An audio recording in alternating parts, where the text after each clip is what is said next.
Praise the Lord. We're going to be in Proverbs chapter number 6 tonight, starting Proverbs chapter 6. Probably not going to get exactly where I wanted to get tonight through it, but the way it starts out, you have the first 4 verses, then it changes subjects, and I don't want to get in past verse 4. Doesn't really change subjects, I guess, but you'll see what I'm talking about once we get there. So I don't want to get halfway through that and it be 8:30. So we just looking at Proverbs chapter 6, starting in verse 1. We're going to look at the danger of rash commitments. That's where Solomon's going in this. Once again, surprise, surprise, Proverbs chapter 6, Solomon starts out with a very, very, very familiar couple of words. My son, my son. He says, my son, if thou be surety for thy friend, if thou hast stricken thy hand with a stranger. Thou art snared with the words of thy mouth, thou art taken with the words of thy mouth. Do this now, my son, and deliver thyself. When thou art come into the hand of thy friend, go humble thyself, and make sure thy friend. Give not sleep to thine eyes, nor slumber to thine eyelids. So as Proverbs 6 opens up, Solomon changes subjects, right? It's a little bit different than the last few verses. Finishing up about the strange woman and how sin is. So it's not just about the strange woman and infidelity, but it's also about sin in general, how it sneaks up, how you get there, how you avoid it, how you don't go down that path. But it kind of changes pace right here, starting in chapter number 6. So he moves from warnings against moral dangers in chapter 5 to warning against financial and relational dangers in chapter number 6.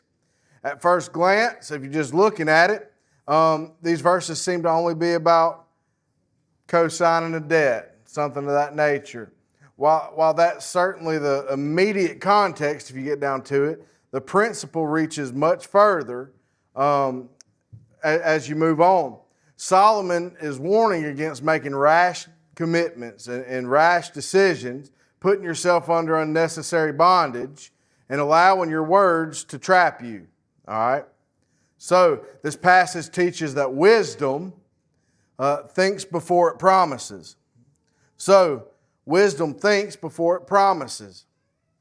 Number 1, be careful what you bind yourself to. Be careful what you bind yourself to. Proverbs chapter 6, verse 1, my son, if thou be surety for thy friend, if thou hast stricken thy hand with a stranger. Once again, he begins with my son. He's teaching his child, or he's teaching his son. Every warning comes from the heart of a father who desires to protect his child. All right? Very important. That word, looking at words, we've been going through words and picking words apart. Surety. This is the key word of this passage. If you don't have that word, it wouldn't make much sense. My son, if thou be surety for thy friend. Surety. In Bible time, surety was someone who guaranteed another person's debt. All right? So that's somebody who guaranteed another person's debt or obligation. If the borrower failed, the surety came responsible. That's the closest thing we have in this day and time is a cosigner, right? It's a cosigner. And Brother Joey co-signs for me, and I fell on my obligations. Well, they say, well, it's obvious Hunter's not going to do it. I'm going to have to get in touch with Joey. Then they start hounding Joey, right? That's how that works. So the surety becomes responsible whenever the main fails. So it's placing yourself legally and financially under someone else's responsibility. So the Bible is not condemning generosity. Let's say that up front. It's warning against carelessly assuming another person's obligations. That's what he's warning about. So he says, my son, if thou be surety for thy friend. Notice something surprising. Even though the person is called a friend, Solomon's still telling his son to be cautious. He's still giving caution. I know it's your friend. Watch how you obligate yourself. Watch how you obligate yourself. Friendship should never replace wisdom. They're my friends, so I feel like I need to help and put myself in a bad position. That's what Solomon's warning against. Helping people is biblical, right? But helping without discernment can create hardships on you that are unnecessary. All right? So he's trying to give just good biblical wisdom, right? Saying don't over-obligate yourself. Don't overextend yourself. Don't get into a position where you're going to be held liable if you can't foot the bill. If it's going to put you in a bind, if that person fails, don't go there. He's bringing caution. That sounds like, wisdom, right? That sounds like something that's wise to do. A true friend shouldn't expect you to endanger your own family because of their reckless commitments. All right? So, going on, he says, my son, if thou be surety, all right, for thy friend, if thou hast stricken thy hand with a stranger. That stricken thy hand, that phrase, this was an ancient way of confirming an agreement. It's kind of like a handshake. Now, a handshake don't mean what it used to mean, right? I remember I was young. And I remember my great-grandpa, he went and bought a Mercury car. And I remember Granny talking about it whenever I was a teenager. And that was done off of a handshake. And just a few days later, he took it from the dealership, right, off of a handshake. And a few days later, he brought him the money. Ain't that something? Or the day later or something like that. But regardless, he took it away with just a handshake. They do that at your work? They didn't do it whenever I sold cars neither. They didn't just let you walk off with a 20, 30, and there ain't no $20,000 vehicles no more. Not brand new off the lot, but back then it was probably $20,000, $25,000. I don't know, it might have been $15,000. I don't know what it was. But nowadays, they're not letting you walk off that lot with a $30,000 vehicle because you gave a handshake. It don't work like that. So it's kind of like shaking hands, signing a contract, giving your word. The emphasis is that words create obligations, right? So even though your word might not mean much to the bank in this day and time, you got to sign that piece of paper first, right? You got to sign that piece of paper. Well, whenever it comes to the things of God, words and commitments are binding still. God still expects the child of God to be a man or a woman of their word. Words mean something. Once spoken, they carry the consequence. Ecclesiastes 5 reminds us that vows should never be made carelessly, right? So, stranger, we've read so far, my son, if thou be surety, that guarantee for a friend, somebody you know, if thou have stricken thy hand, shaken hands, made a commitment with a stranger. A stranger is someone whose character has not been proven, right? The warning's simple. It's a very simple warning. The warning's simple. Don't make life-changing commitments to people you do not truly know. Character should always be evaluated before commitments are made. That's wisdom. That's what Solomon's getting across to his son. Many people spend years trying to escape commitments they made in only a few minutes. Anybody ever signed for a vehicle and you're attached to that thing for 5 or 6 years? And ever heard of buyer's remorse? I've had it. I've had it a lot. I've had it a lot. I made a decision just in a few short minutes, and I had to live with it for 4, 5, 6 years, right? That's kind of what we're getting at. You can make them quickly, but it's something whenever it actually stays with you, right? So don't be hasty in those things. Wisdom asks, who am I committing myself to? What am I committing myself to? What happens if it fails on my end? What happens if it fails on their end? Can I faithfully carry this responsibility? That's what wisdom asks. Number 2, your words can become your trap. Your words can become your trap. Proverbs chapter number 6 and verse 2. Thou art snared with the words of thy mouth. Thou art taken with the words of thy mouth. This is one of the strongest verses in this part that we're going through concerning the power of words. Snared. When you think of a snare, what do you think about?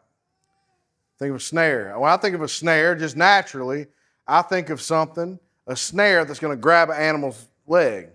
It's going to trap an animal, right? I think of that snare. It sets up a trap.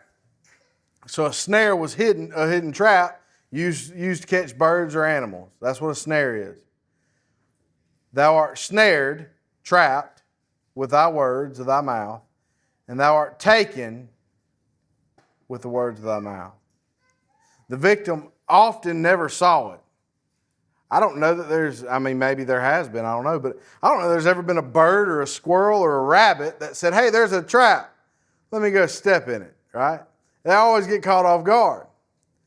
One careless promise, one careless move, one emotional decision, one impulsive commitment can become a trap. And you get trapped for a while. Most traps are invisible until what? They close. When they latch onto you, it's amazing.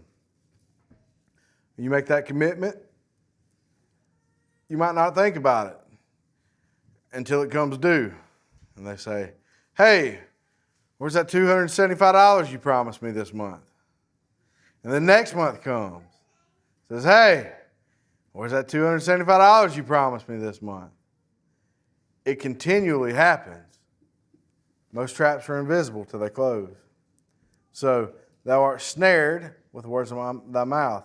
Thou art taken. That word taken means captured, seized, or held to an obligation. The picture is no longer someone walking freely. Now you got a chain connected to you that you didn't have before. He's become captive. You are held. You are taken.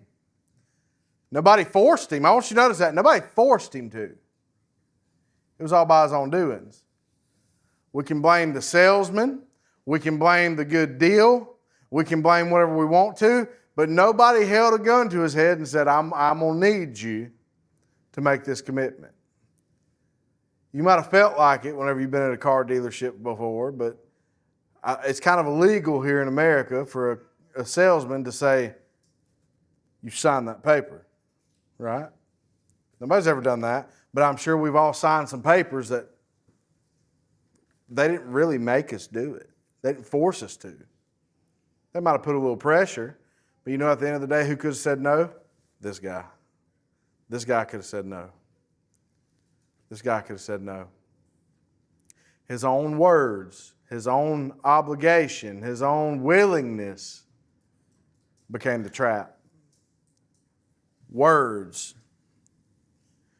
Thou art taken with the words of thy mouth. Solomon repeats this twice. Twice. He says, thou art snared with the words of thy mouth. You're trapped with the words of your mouth. And then he says, thou art taken with the words of thy mouth. Not only did your words trap you, your words also got you captured, got you held down. Because of your words, you got held down. Unless you're the kind of person that doesn't care about your word, and then you say, well, I know that's what I said, but I don't really mean it. That's not biblical anyways.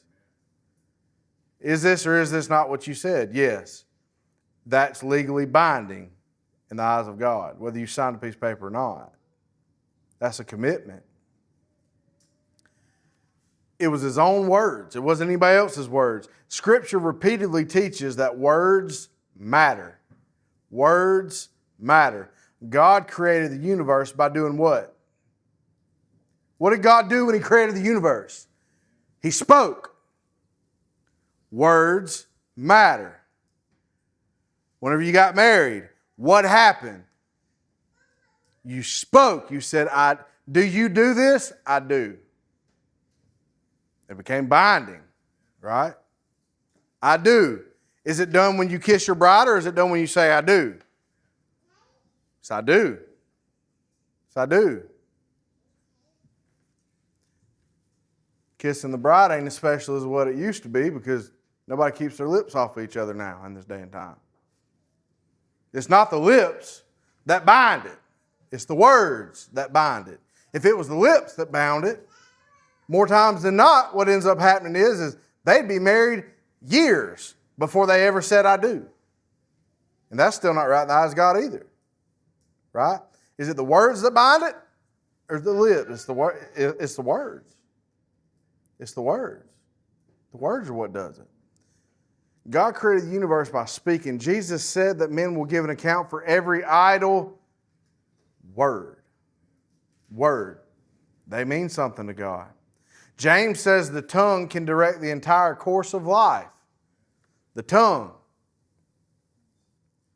Ain't that something? Mouth. Thou art snared by the words of thy mouth. Thou art taken with the words of thy mouth. Mouth reveals what the heart's already decided. From the abundance of the mouth, the heart speaketh, right? From the abundance of the mouth, the heart speaketh. Once words leave your mouth, they can't be retrieved. Once they've entered somebody else's eardrums, they can't be taken back. You can say, oh, I didn't mean it. Try that with your wife sometime. Or try that with your husband sometime. I would only encourage to try it in a positive way. Because if you try it in a negative way, they're going to remember it forever. They're going to remember it forever. I see some people smiling like they know what I'm talking about. They're going to remember it forever. Try it in a positive way. You know what's amazing though? We're so naturally nitpicky towards each other. It's so much easier for us to remember the one bad thing that we said to our spouse.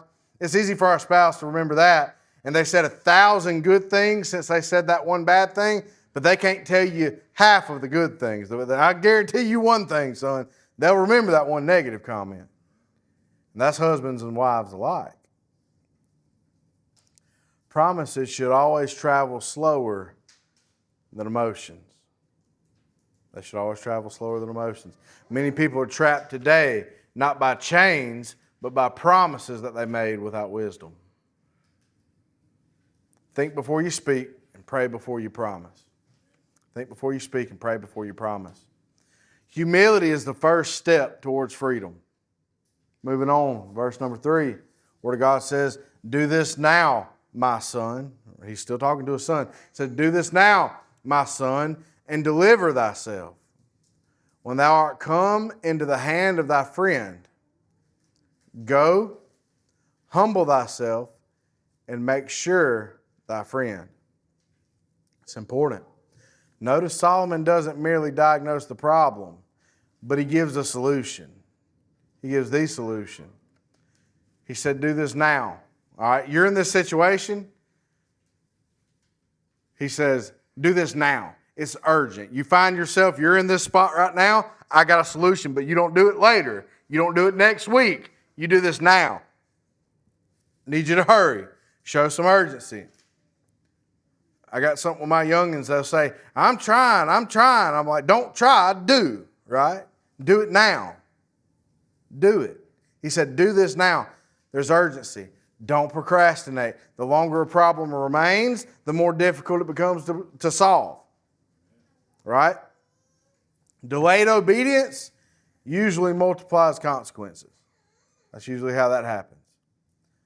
So do this now. Hurry up. Deliver thyself. Do this now, my son, and deliver thyself. Rescue yourself is what that means. Deliver thyself. Rescue yourself. Free yourself. Escape while you still can, is what he says.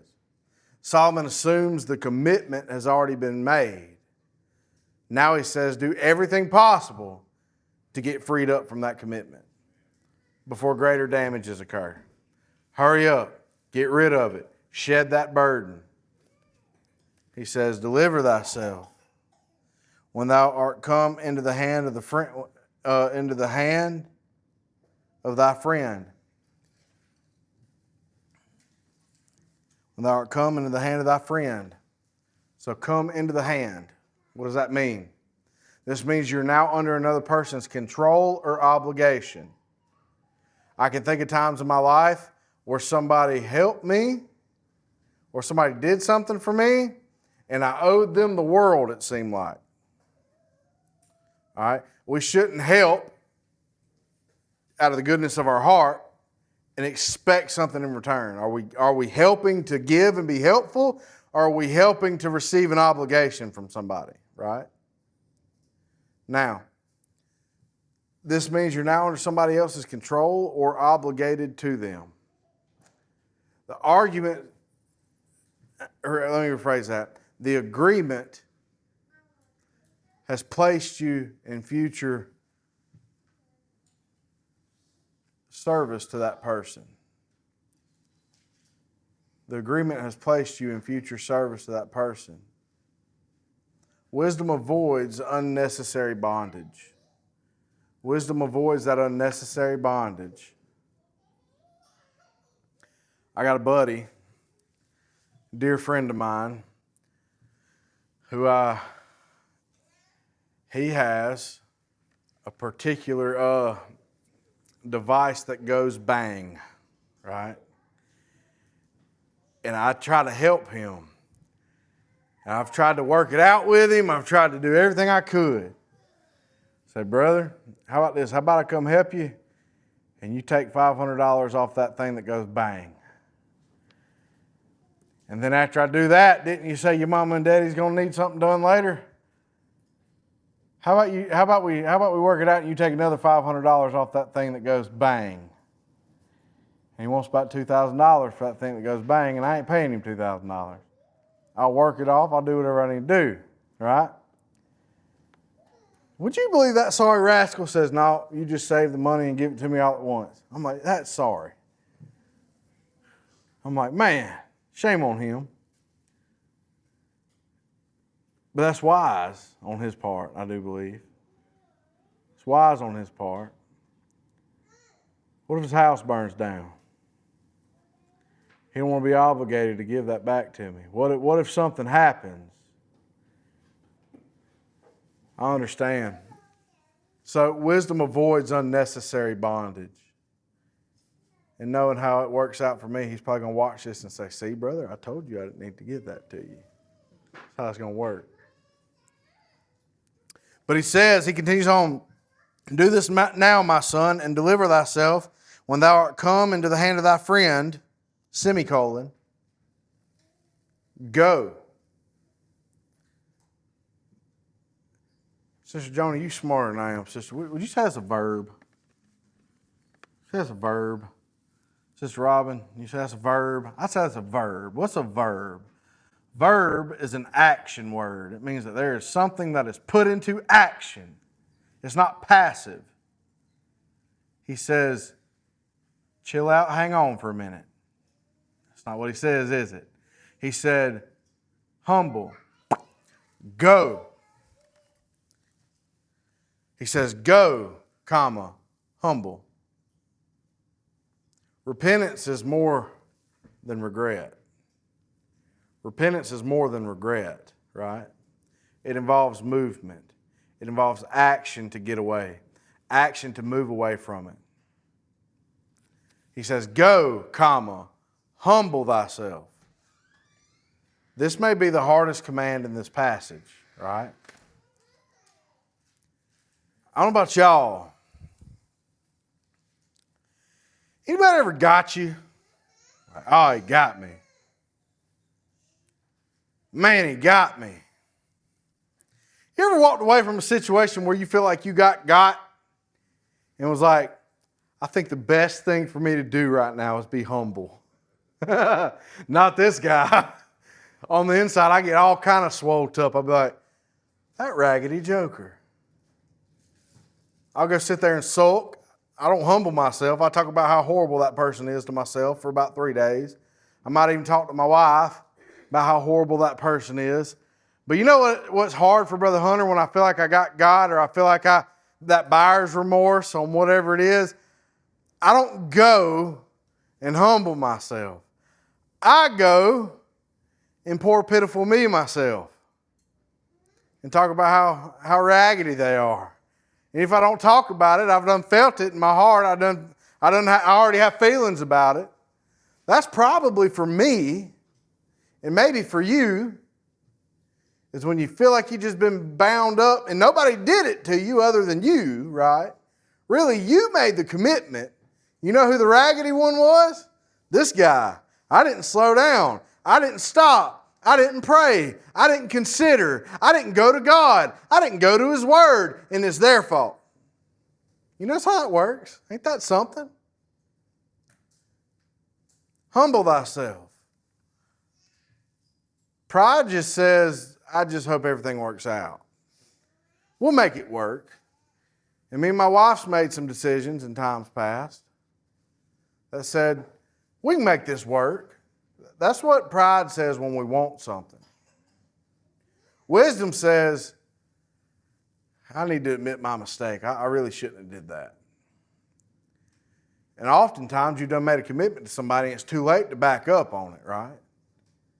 Now what is wisdom? Learning what's right just this time or using that next time and saying, no, that's probably not wise. That's wisdom. That's wisdom. Humility is often the doorway to restoration. That's why most Christians continually put themselves in a bind, is because of pride, and they're not willing to be humble to the point where they can be restored. Humble thyself, he says, and make sure thy friend. Make sure thy friend. This phrase carries the idea of earnestly pleading. Appeal to him. Talk with him. Resolve the matter. Do everything possible to get done with the obligation. I'm not saying back up on your word. If it's somebody that you could talk to, that's one thing. But if you've made an obligation, they're dependent on you, make sure your word's right. Make sure your word's right. But if he's really your friend,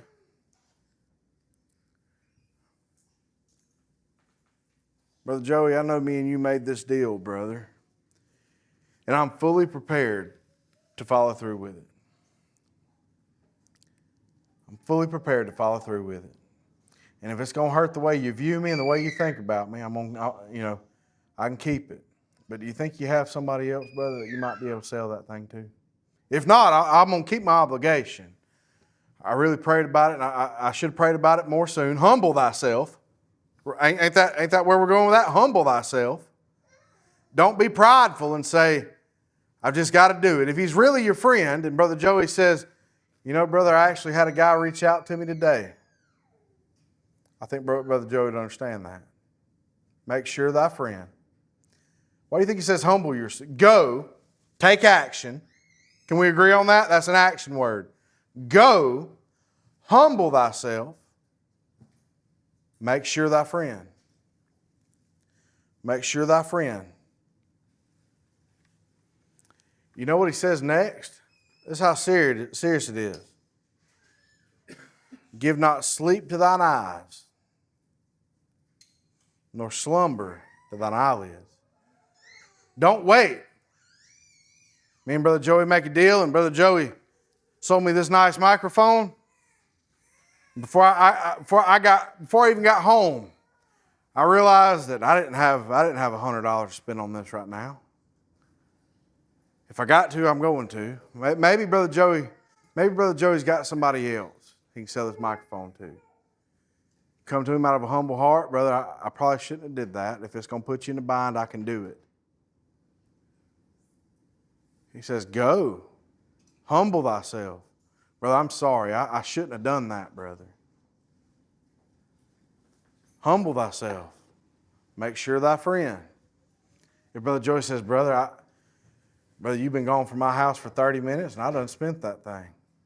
I went straight to the store and Sister Joni's been wanting some steaks for a while. I ain't got enough steak. I went and got her steak, brother. It's gone. I done got the steak on the grill. I can't even return the steak. Even if I could, they wouldn't take it back no ways. That's all right, brother. I just figured I'd ask. I love you. Sorry for the inconvenience. Brother Joey, did you happen to have anybody else ask about that thing? Humble thyself. Don't be so prideful that you put yourself in a bind. A lot of times what happens is I can't say that to Brother Joey. He gonna think less of me. He gonna think less of me. Why do you think that he went from talking about a stranger to a friend? He talked about a friend, then a stranger. He's back on the friend. He's to the friend. But see, if I never humbled myself and put myself in a position where I can go back to Brother Joey, I'd have never known that Brother Joey had 2 more people reach out to him today about this microphone. And guess what? Lord don't want you under that bondage if you don't have to be. Guess what? Maybe you just found out there was 2 more people that wanted this microphone. It's just a little analogy, but resolve the matter. Do everything possible without compromising your word to remove the obligation as soon as you can. Brother Joey says, no, brother, I ain't got it no more. You know what? Took out a loan to get this $100 microphone. Maybe I can find somebody else who's in need of a $100 microphone. Don't be too prideful to humble yourself. Don't be too prideful. And you know, unfortunately, the way this happens a lot is I'm mad at Brother Joey because he went and spent the money that I gave him. Ain't that something? How dare him spend his money? When it left my hand and we made that transaction, it became his. You know what else happened? This became mine. This became mine. Can't believe Brother Joey spent his money. Horrible of him. Don't delay escaping those foolish comments. Give not sleep to thine eyes, nor slumber to thine eyelids. The urgency continues. That word sleep pictures a delay, comfort, relaxation, putting the matter off. Solomon says, this is too serious to ignore. This is too serious to ignore. Slumber, a lighter sleep than deep sleep. This emphasizes complete urgency. Complete urgency. Not even a nap. Don't even take a nap. Forget about going to sleep for the night. Don't even take a nap. Don't lay down. You need to go now. Now go back just the verse before, remember? He says, go. I need you to move with haste, quickly, right? Handle it when? Tomorrow? No, immediately. He said, don't even go to sleep. Don't take a nap. Don't lay down tonight. Go handle it today, is what he said. So what's he say? Give not sleep to thine eyes. The eyes often in the Bible pictures awareness, right? Being aware. Keep your eyes open until the matter's settled. Do everything you can until the matter's settled. Don't become spiritually or practically careless. No, it needs to be settled, right?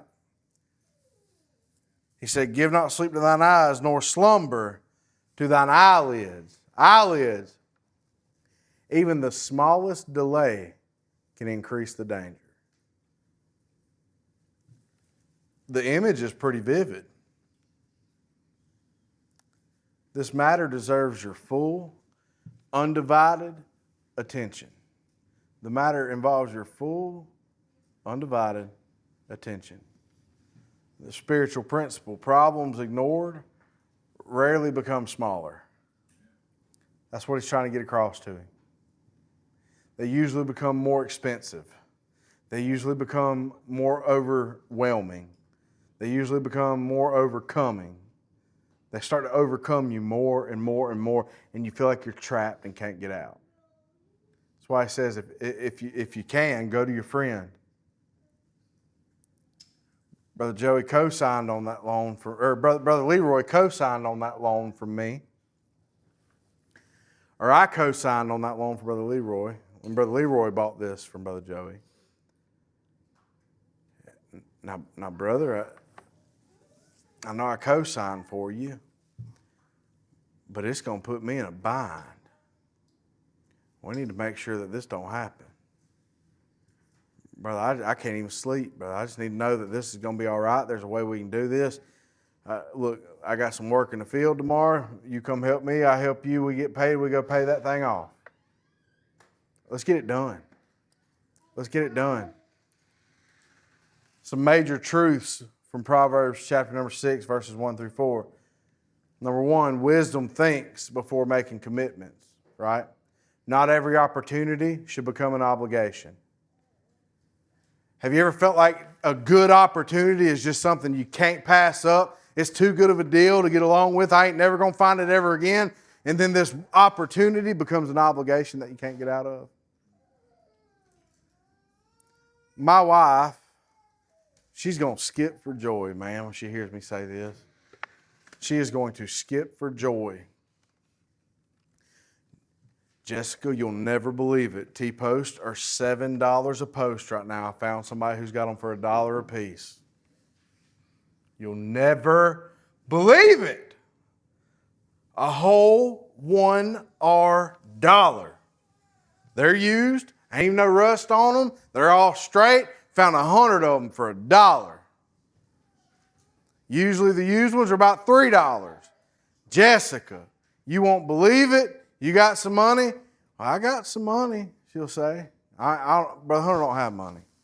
I haven't had money in a long time. So Jessica's got a little bit of money. Brother Hunter ain't never got no money. And she'll say, you know, if the Lord opened the door this time, He'll open the door next time. And I want to strangle her. And I'm the only one that feels like that towards my wife when that happens, right? I love her. And she's right. But then hard-headed me says, I'm going to find that $100. Y'all would never do anything like this. And sisters, don't ever think your husband would ever do something like this, because I'm sure he is so much better than I am.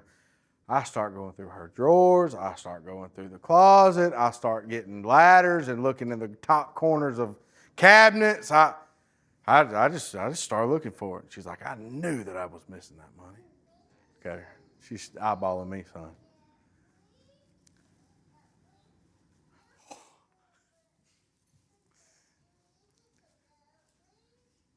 I'm going to get in trouble, y'all. She's been having some memory problems since that tick bite. She was like, I knew you were taking advantage of that. And, but that wisdom says that not every opportunity has to turn into an obligation. Not every good opportunity has to turn into an obligation that's going to bind you. That's wisdom. So, major truths from Proverbs 6, verse 1 through 4. Wisdom thinks before making commitments. Number 2, your words have lasting consequences. Promises should never be made carelessly. Never be made carelessly. Number 3, humility is often the quickest path to restoration. Pride prolongs problems. Pride prolongs problems. Humility solves those problems. Humility solves those problems. And number 4, urgent problems require urgent actions. Urgent problems require urgent actions. Don't postpone what God says to address today. Handling it tomorrow. A lot of times we cover things in what seems spiritual. I need to pray about it. I need to pray about it. And that's right. What should have happened is we should have prayed about it before. We should have prayed about it before. Now that we need to go urgently, it's time to take action, handle things in a biblical way, and humble ourselves to get the problem resolved. Don't be too prideful. Solomon teaches that many of life's greatest burdens begin not with evil intentions, but with careless words and impulsive decisions. That's what he's teaching here. One handshake, one signature, one promise, one commitment can become a snare if that decision is made without wisdom.